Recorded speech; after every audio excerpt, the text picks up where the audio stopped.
Hi guys, it's Enid or the EV Social coming at you to give you a little PSA about some favorites of mine. I'm obsessed with these Amrita bars and bites. They are local to Bergen County. Just discovered them at my local juice place in Closter by my children's school. They're so good. The first ingredient is dates. I don't know what you guys know about dates, but they're amazing. Such a healthier sugar substitute, sweet, delicious, best of all, super healthy. I'm a runner, a mom of 3. You guys know that. You guys ask me constantly over DM, am I paleo? Am I keto? Am I vegan? Am I this? Am I that? I prefer to live a life less labeled. I eat based on how my body responds. Do I eat a lot of red meat? No.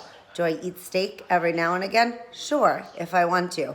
Does my body love it? No. Do I eat mostly plant-based? The answer to that is yes.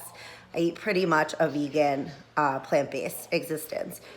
But I'm human, and I eat based on moderation and how my body is responding.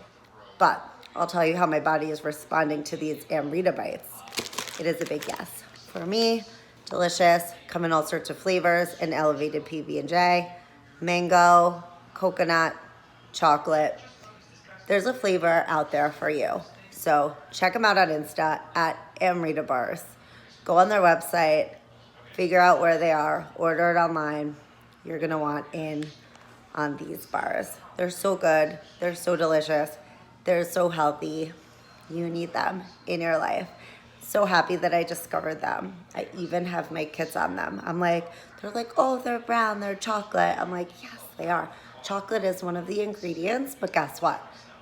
With any nutritional anything, you always look at the first ingredient. That's what it's the most content, right? So if the first ingredient is dates, that works for me. If chocolate is one of the ingredients, that's added value. But I definitely want my kids eating dates, prunes, all of these kind of unsexy fruits that are packed with protein. They're just protein dense and delicious. You heard it here first. Get on it.